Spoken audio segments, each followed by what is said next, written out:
Hello, and welcome to today's episode of the How to Choose Happiness and Freedom Show. I'm your host, Lauren Foster, happiness teacher and founder of Be Happy First and author of Happy and Free on Purpose, Daily Practices to Live and Love Your Life. Before I welcome today's guest, I wanted to tell you a little bit about the awesome things that are going on right now at Be Happy First. You can check it all out at laurengfoster.com. If you're watching this in June, now through midnight on July the 1st, all book purchases, whether it's a signed copy directly from me, an Audible, and a Kindle version, a paperback through Amazon, all purchases will be entered in a drawing to win a free prosperity pendant. You can see all about that and read about the magical stones that are included. This was custom designed exclusively for the Be Happy First tribe, and each and every one is handcrafted with love and magic. So you definitely want to be one of the first ones to have your very own copy of the book. So head over to laurengfoster.com and sign up for that and get that book in your hands and get happy and free on purpose. Now on to today's show.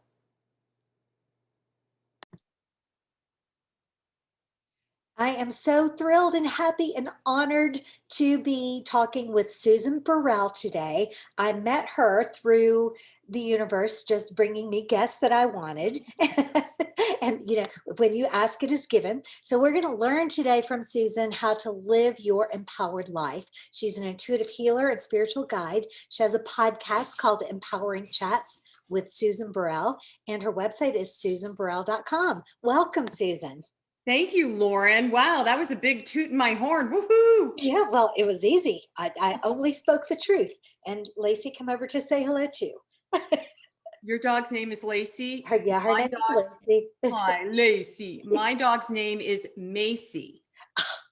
Okay. Lacey. So what you said about the universe bringing to us what we want, that's exactly how it works when you get out of your own way, right?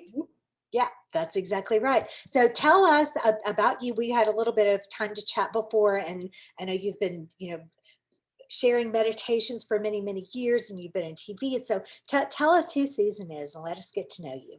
Oh, I'm laughing because at this exact moment in time, I am doing a deep dive into who Susan is. And I tend to do this.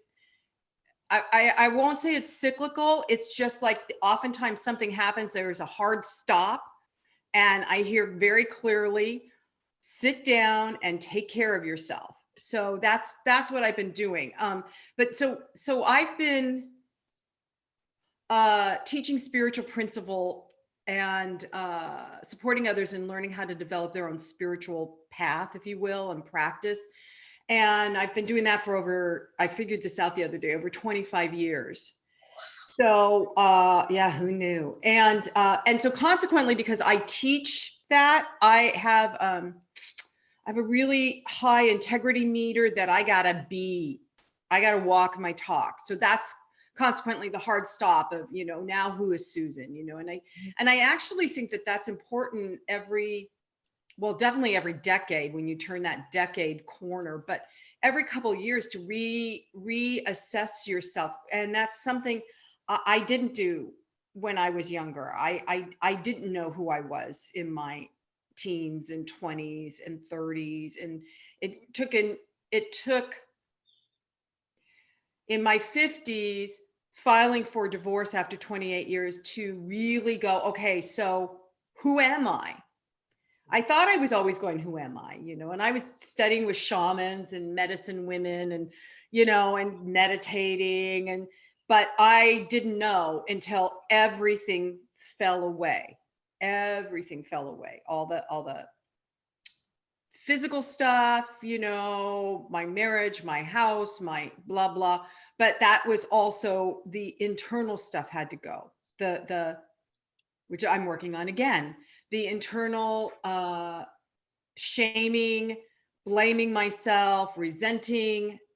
So what I'm finding now currently, Lauren, in my new excavation to really remind myself that I am a strong, empowered woman is that everything I thought was out there, right? This is what I teach for 20 something years. It's, if you think it's out there, it's not. You need to look inside yourself. Right. Well, that was the hard stop for me. I was like, oh, wow, I am. So I'm like looking at all my controlling modalities and where is the deep root of that? Looking at resenting my ex-husband and going, oh no, I'm resenting me. Looking at feeling abandoned and going, oh no, I abandoned me at a very, very, very, very early age. So I'm looking at all that stuff and then going, and it's a gift. And it's also, you have to be, you don't have to do anything. What I'm choosing to do is try and be gentle with myself, because my body expresses the unaddressed emotions. Right. So when I was in divorce, I broke out in hives, never had a hive in my life. I was full blown head to toe hives for a year, an entire year. I think I had 2 days off of hives during that year. And it was all this unexpressed rage that I felt towards him, towards life, towards me, and so it just came out through my body. And when I work with clients, I have to be very cautious on that. Now I'm speaking to the healers that might be listening. I have to be cautious because I tend to process everything through my body. So I have to be aware when I'm out in public, like going to the grocery store, and I come home and I'm like, oh, what's that in my neck? And then I have to like go, okay, that's not mine. Right. It's what I call a drive-by. Somebody walked by me and I just picked it up. So then you have to just be mindful of all that. So that's kind of the circuitous way to who's Susan Burrell. Oh my God. So, but there are so many amazing lessons already in just this few moments. So listeners, this is what I want you to hear. Even if you've been a spiritual teacher for 25 years, that doesn't mean that you have it all figured out. You never get it wrong and you never get it done. You're always evolving. So check back in with who you are Yes. from time to time. And forgiveness is an ongoing practice, that you're forgiving other people, you're forgiving yourself, you're healing old wounds all the time. That's not something that is just one and done and check that off your list. You do that. Ever, ever, ever. It's Doing never done. right. And I see, I have been investigating past lifetimes too, because I totally believe in that. And I could find the root of the cause way back there, not just way back when I was a child, but way back there, that are residual effects that I've brought into this lifetime. Why we do those things, I don't know. Is it because we're supposed to resolve them? Possibly. Is it just because you didn't rinse off fully when you finished your shower kind of thing and when you made your transition? So anyway. Yeah, I love that. Okay, and the third thing is that energy is real, and thought starts in your thoughts, it starts in everybody else's thoughts, and it manifests in the physical in your body. And energy is forever. Just like she said, she might be carrying around energy from the beginning of time that came along into her body. So it's the really big and cool and important things. Yeah. Yeah, I totally agree with you, Lauren. It's fascinating to me people that don't really understand this, because I've been immersed in this probably all my adult life since I started my spiritual quest when I was about 17. Mhm. So this is like where I live. And I ran into my neighbor across the street, who is an ER doctor, and she was running and fell and shattered her shoulder and elbow and all this. And after we talked for a while, being an intuitive healer, I was like, would you be okay if I did some energy work for you on your behalf? And it's like I said, would you be and I'm watching her and I'm like, oh my God, she really doesn't understand who I am and what I do. And she's like, no, I'm okay. I'm like, "Oh, okay, fine, Right. fine, fine. It's not, I don't have to, I was willing." So it's fascinating to me that people don't understand that that we are energy, that there's so many ancient healing modalities like acupuncture that access the energy meridians or the chi, all. And when we become aware of that, you can feel that energy moving in your body, and that energy is always there to support us, because I call that source energy. It's from a higher place that we can never verbally explain or understand, actually, because it's so beyond the small human mind and concepts that we've constructed, which is why oftentimes people come up with experience, raising my hand, dis-ease in their body, because they're not me. I'm working on, oh God, I guess I'm telling you this. I currently am working at releasing 30 years of being diabetic, insulin dependent diabetic. And it's a fascinating journey, because I've always practiced that. Like you said earlier, whatever thought you have, you use that to create your reality, right? So, and if you've been given belief systems that you didn't get to vote on when you're a kid, because it's like pre-verbal, and you're like, oh, I don't want that. You get them because it's family of origin, or it's teachers when you start going to kindergarten. I had that going on. So then we just start piling on these beliefs in our brain that then the actual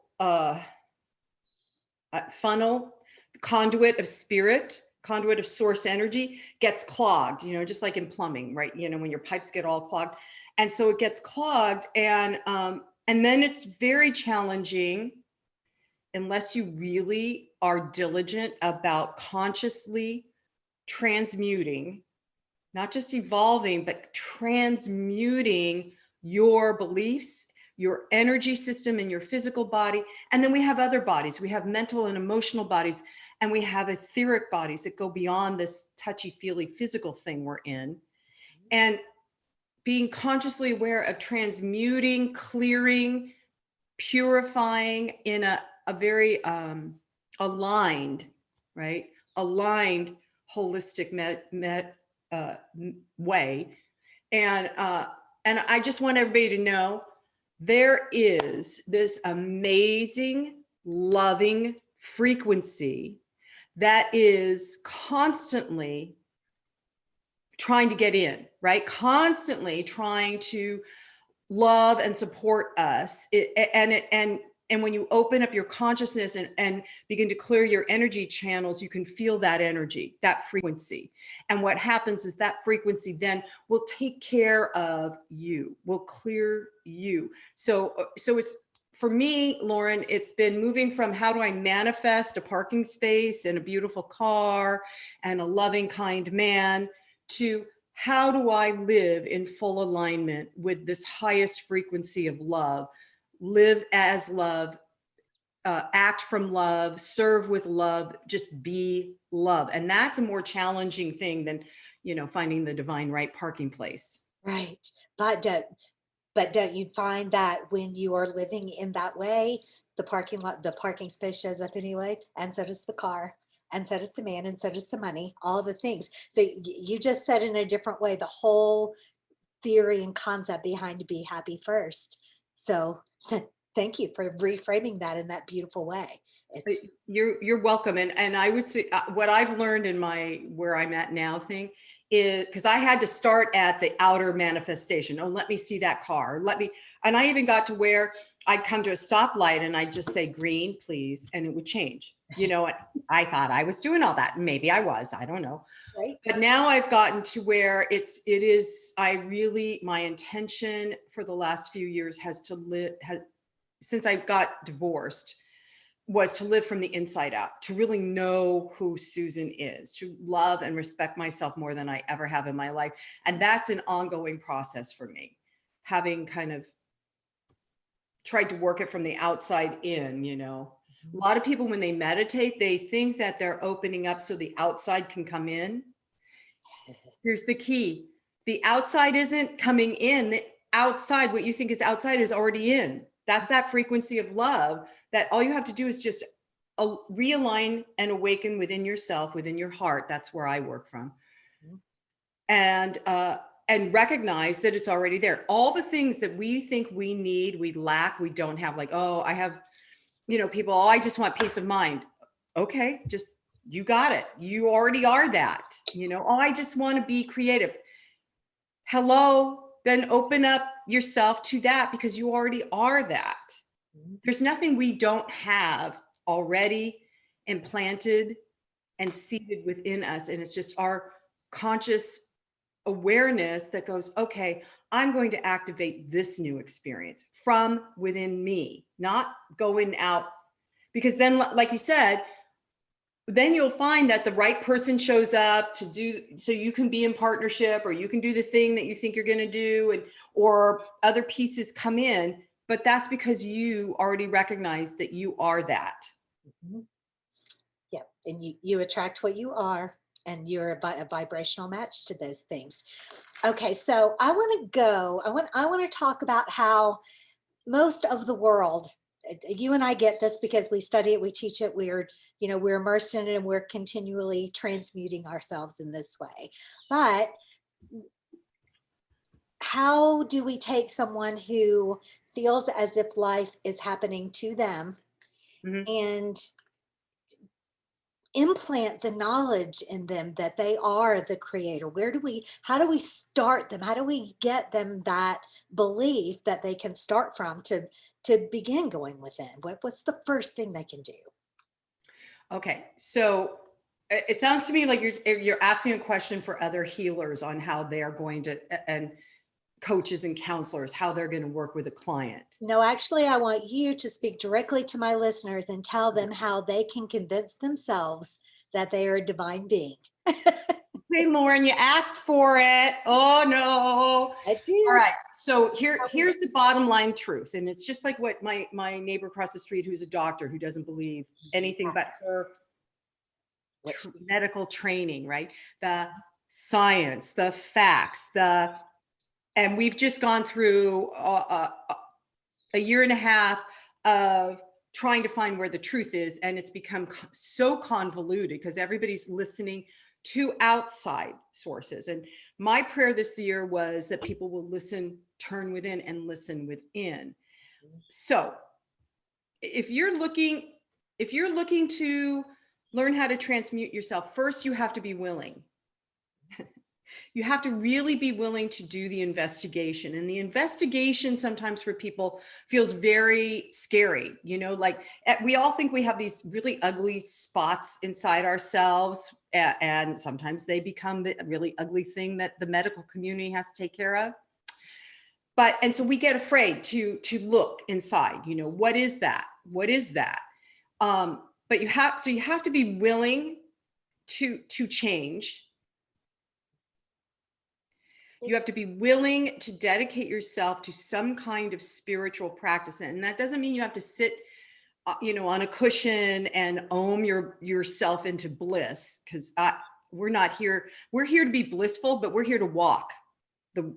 We're here to be on the planet doing the work. And that means interacting, collaborating, connecting with each other so that we can experience, so that we can experience that we are all one, because there's only one source on this entire planet that fuels and runs and has so much fun creating through us by means of us. So becoming willing, developing some sort of spiritual practice. And that might be just going for a walk in nature. Lauren, you said you live in these beautiful mountains. I'm a big tree hugger. Go sit under a tree, and just begin to commune with yourself. That's the beginning piece of transformation. And I would recommend or suggest that most everybody has been on this kind of a path if they're listening to this. And so then I'm going to call everybody. I'm going to call you all, because if you've been on this path and you feel stuck, it is very important right now to investigate again within yourself where you feel stuck. Where is the root cause of that stuckedness? Because when we can pull out that root cause and look at it and see that it's not the ugly bugaboo guy we thought it was, we can let it go. We can transform it. We can transmute it. And currently, humanity is facing a new potential. I no longer talk about possibilities, because we can walk right by a possibility and it can bite us and we don't even know it. I'm talking about potentiality, and potentiality comes out of the quantum field.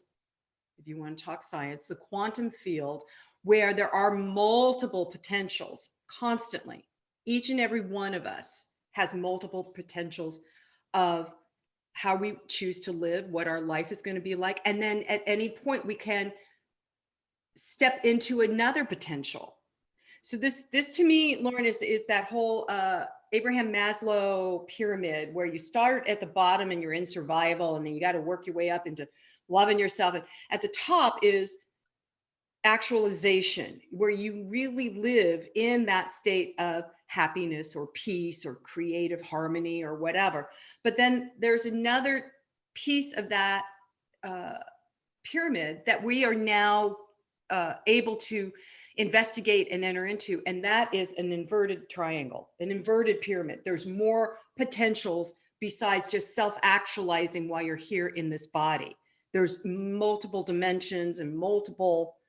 So shifting slightly, just 1 degree of your perception from what's my possibility to what is my potential. There's, when you lean into that, at least for me, there is a lot more empowerment there and a lot more guidance there. But that also means that we can't figure it out. Okay, I can't figure it out. I every time I try and figure it out, I get knocked upside the head and then I go through my emotional reactions of being stubborn and why not, and you can't make me do it, and I'm not gonna, and don't tell me what to do, that stuff.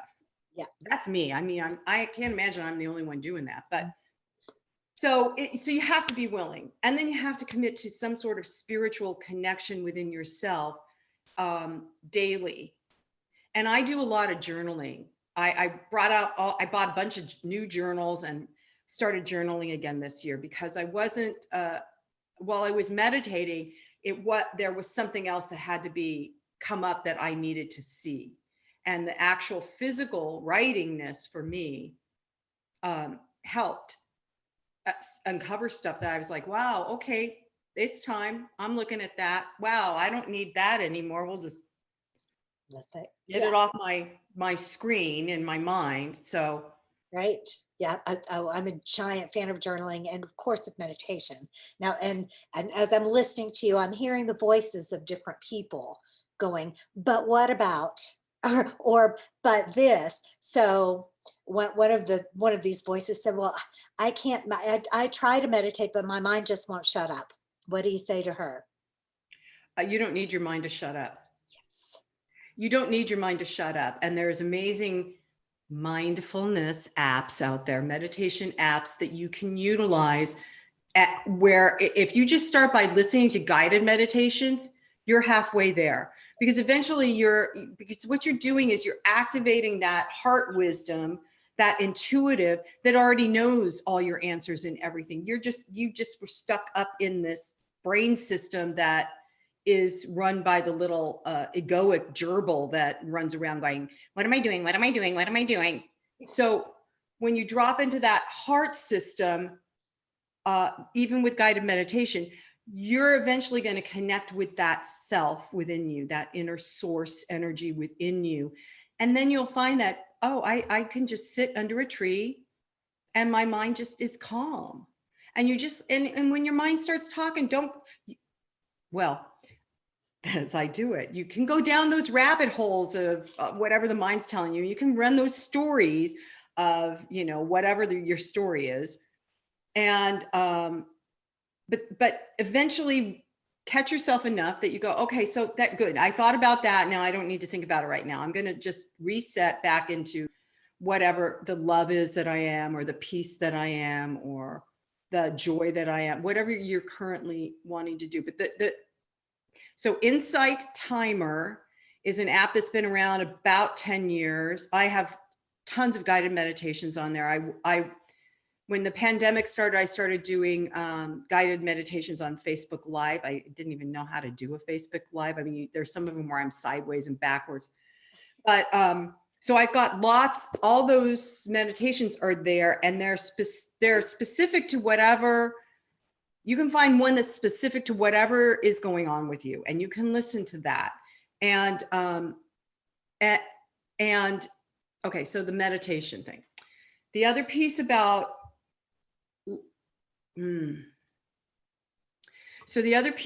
meditation for people that were raised in a very rigid religion is a belief that if I quiet my mind, the devil's coming in. And I'm doing quotes here, everybody, because if you go back to my premise that we are fundamentally always sourced by love, then there is no devil. It's the ego going neener, neener, neener to you, but there is no devil. And it's important that the mind gets calm enough. It doesn't have to be silent or still, but calm enough so you can feel that energy of love in your body, like we talked about. You can feel the touch of the divine within you. You can feel connection and heart connection with other people, because that is where we're at right now. And that's all those new potentials I was just mentioning is coming into collaboration from the heart, not the head, and not about what am I getting out of it, but how can I serve? How can I serve you? How can I serve others? And serving out of a font, a deep well of love. And that, to me, that's the benefits of meditation. And I have believe me, I have clients that wiggle and squirm and don't and say no, and they'd rather run affirmations, which in some cases, to me, that's just putting a Band-Aid on, it's just slapping a Post-it on like a Band-Aid. And unless you drop into your heart with your affirmations or with anything, I think hopefully everybody's hearing that. Unless you drop into your heart, you're not living your empowered life. You're not going to be able to live your best life ever, because as human beings in the ego, we're put up all these blocks, these blockades, and then we got to, which is interesting when we put up these blockades, because boy, does that keep us distracted, right?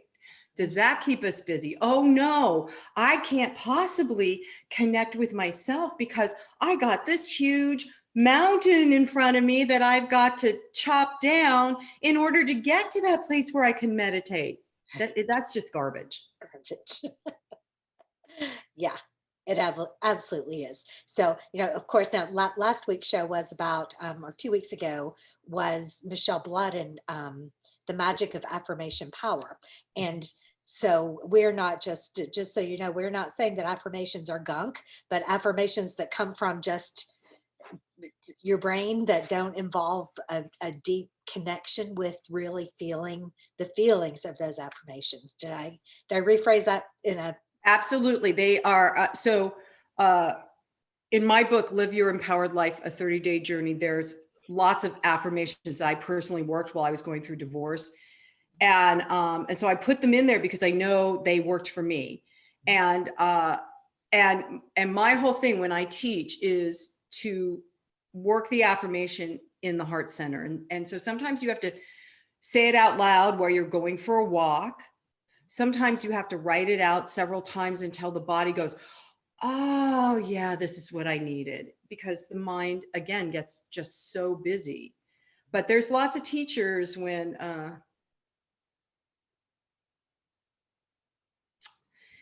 all of this stuff started a while ago, that just taught, oh, do your affirmations and you'll be better. And so what happened is, what we now know, what happened for a lot of people is a spiritual bypass. instead of digging down deep to get those roots of old belief systems, that those roots that initiated your pain, your discomfort, your unhappiness, unless you dig down and pull those roots out, just saying affirmations isn't going to get you the man, the car, the parking space. Right. Okay. Good stuff. So say the name of your book again. Live Your Empowered Life, a 30-day journey. Okay, I will figure out the link to that and put it in our show notes. So wherever you're watching or listening to this, if you look down, we'll provide links to everything to get in touch with Susan Burrell and have a look at her book and have a look at her podcast. Or you can go to Insight Timer, and I have one or two meditations up there. And one day I aspire to be as prolific as you with meditation. It's already done, Lauren. It's already done. I see. It's already done. There we go. See, but you can just search Susan Burrell and be able to look through all of the different meditations that she has on Insight Timer. All right. So we want you to live your empowered life. What other things would you like to add to our conversation today to make sure that our listeners take away something amazing? Okay. So loving yourself first, right? The whole thing is about be happy first, right? Learning how to love yourself first, it becomes a lifelong journey for many people, especially women, because we were not taught to take care of ourselves first. We were taught, indoctrinated, culturalized for eons to take care of other people.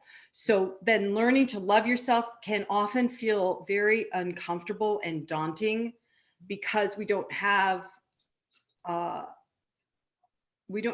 many people that have modeled that for us. And if they do love themselves, women that do love themselves, they become such a huge, entity that the everyday person goes, I could never be like that. I could never be Oprah or Michelle Obama or, Eleanor Roosevelt. But learning to love yourself first, to me, is the key component to being happy first. Yeah. And until you love yourself enough, again, because it's an ongoing thing, until you love yourself enough, then the happiness goes back to those blockades I mentioned. The happiness gets blocked. The joy gets blocked. Focusing on being happy and joyful is important, but all of it stems from loving yourself first. Really? That's my belief, my personal experience, actually. Yes, and you're absolutely right. But I would like you to expand a little bit more and talk about body image, and that we are also, yeah, and that, I mean, you take your body with you everywhere, right? And so talk to us a little bit about that, about how we're divine beings having a human experience, and how do we not be defined by our size and shape and what we look like in the outside parts of this physical earth suit. Lauren, this is cracking me up, because this is exactly what my body has expanded because of all sorts of things, right? And I'm past the ripe age of 50 something. And so, I look in the mirror and I want to see my 20 something body. And I look in the mirror and I'm like, I see my face. That's me. But this body, I'm like, and again, women have such a challenge because of all the advertising that's aimed at the housewife from the early 50s, who's the one that's going to go and buy things. And so now it's so insidious and subtle that young women are going and getting butt implants because they think they have to have, because that's the current fad. I'm like, please don't. So for me, this is my current journey. That's why I'm kind of giggling inside. Right. Because for me, I'm currently in the place of forgiving myself, forgiving my body for doing something different and looking different. And I'm forgiving myself I'm not an exercise junkie. I don't know how those people do it. And I have been on and off diets all my life. And if I see another celery stick, I'm going to shove it someplace. So, so it's really, again, it goes back to becoming comfortable with who you are, loving who you are. And then the body you can love. And when you, and what I notice is when I accept my body the way it is, I feel more attractive. I feel sexier. I feel more powerful. And I may be a size large now, as opposed to a itty bitty 1 or 3. That's what I was high school, college, and well into my 30s, so that's like a dramatic going from less than small to large. It's like, okay. So the thing I guess I want everybody to hear is you haven't done anything wrong, right? You haven't done anything wrong. It's for whatever reason, for many women, it's the course of the way the body changes. And yes, there are exercise things you can do. Yes, there are changes in how you eat that are important. Having a healthy lifestyle and drinking lots of water. I find when I drink all my water, my body is so much happier. And if I go through into the afternoon without having had my water, my body's like, I am not moving anything. So, so having a healthy lifestyle is important, but really start with the first premise of loving yourself first and telling yourself, I'm okay just the way I am. I am beautiful. Here's the affirmations. Yeah. I am beautiful and perfect just the way I am. And let yourself know you haven't done anything wrong. I have an amazing relationship. I love my body and my body loves me. Yeah, yes. Well, and then we could talk about the law of circulation, because as you give, you do receive. So if you're giving out love to other people, but to yourself, what you said, I love my body and my body loves me. That's the circulation. Hello, sweet thing. Romeo is making his daily appearance on the show. So anyway, so when you circulate love, it comes back to you multiplied. When you circulate anything, okay, if you circulate fear, it comes back to you multiplied. So circulating self-love, self-respect, self-acceptance, and self-forgiveness, that's at least what I'm discovering, Lauren, is that's a better diet or program for me and my body. And my body my body calms down when I do those things. When I get angry with the fact that my body just bloated out again, that only fuels the bloat, right?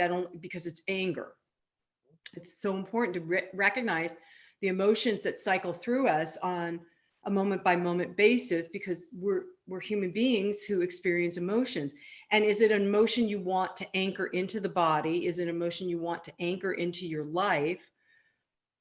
And you have to look at that, right? Am I walking around being resentful, because I'm right and they're wrong? Well, what's that getting you?